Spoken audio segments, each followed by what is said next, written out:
So, usually when you board a commercial flight, right, there's this comforting routine. Yeah, the pilot comes on the intercom, tells you the cruising altitude, the weather, that sort of thing. Exactly. You know exactly when you'll land. But imagine strapping in and the pilot just says, "We're taking off," and then, shuts the mic off completely. Which would be terrifying. Right.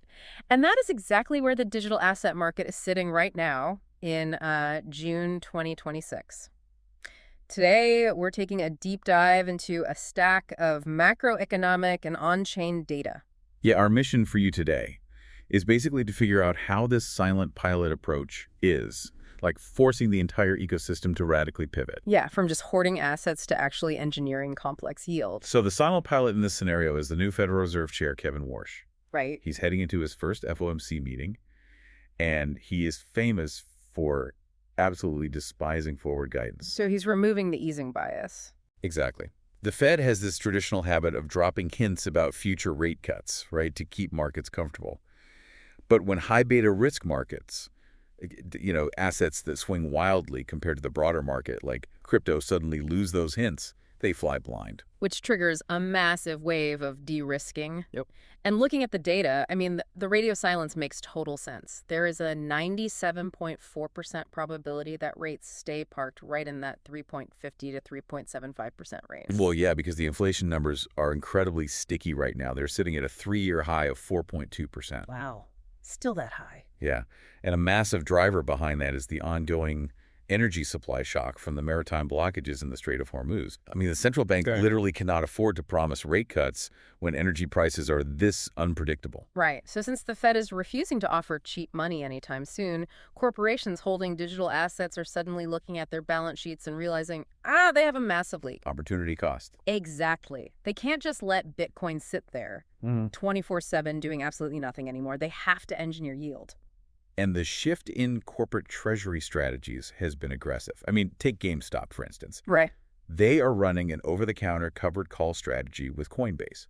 So instead of just holding their crypto, they are essentially selling the rights for others to buy their assets at a higher price later. To pocket a cash premium today. Right. They extracted $1 million in premium income just in the first quarter alone. But, I mean, tying up physical reserves to chase premium income feels like a structural mismatch to me. How so? Well, you take a historically volatile asset, right, and you lock it into a derivative contract just to squeeze out a fractional bit of corporate yield. Aren't you essentially picking up pennies in front of a steamroller? You're exposing the core treasury to counterparty risk for such a tiny return. I mean, you call it a structural mismatch, but look the sheer scale of the financial engineering happening elsewhere right now. Like Strive. They just launched a 13% annualized daily dividend paid out across 250 distributions. Wait, 13%? How are they doing that? It is entirely backed by their balance sheet of 15,009 unencumbered Bitcoin. And the mechanism is just fascinating. They aren't actually selling the Bitcoin. Oh, they're using it as collateral. Exactly. They're using it as a foundational collateral layer to borrowed traditional fiat capital. Then that fiat is deployed into high-yield traditional instruments. So they generate massive cash yield while keeping the underlying crypto completely untouched. Exactly. Wow.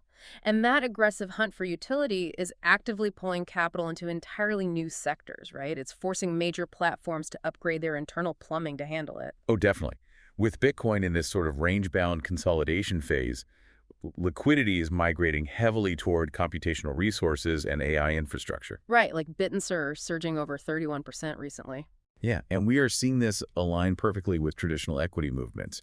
Like Applied Digital, they're sitting on a $36 billion contracted revenue backlog for AI infrastructure leases with hyperscale firms. So active capital is just completely chasing the AI build-out right now. Yeah. Meanwhile, the platforms actually handling this trading volume are realizing they have to mature. Like Polymarket, they're sitting on roughly $450 million in total value locked. A huge amount. Yeah, and they're migrating away from bridged stablecoins over to native USDC. Which is so important because bridged assets have historically been massive honeypots for hackers. Right. When you use a bridge, you lock your real assets in a smart contract on one blockchain to mint a synthetic copy on another.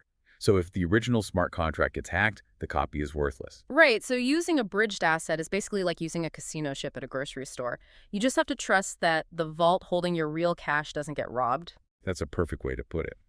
By integrating native USDC, Polymarket eliminates that cross-chain dependency entirely. They are settling in actual dollars on the chain, not synthetic IOUs. It's handing over the actual cash, which is honestly a mandatory maturation step if you want to handle true institutional capital without, a catastrophic leak. Exactly. So connecting this all to the broader picture, the core theme of June 2026 really is absolute maturation. Yeah. Passive holding is out. Active utilization, complex yield generation, and robust institutional-grade infrastructure are in. Which leaves you with a pretty massive question to ponder today. If all this financial engineering successfully turns digital assets into a boring, reliable, yield-generating collateral layer, While the active speculative capital all runs off to chase AI. right, does crypto lose its speculative premium? Or has it actually, finally, achieved its original goal of becoming foundational money? Definitely something to think about the next time you're waiting for the pilot to announce the flight path.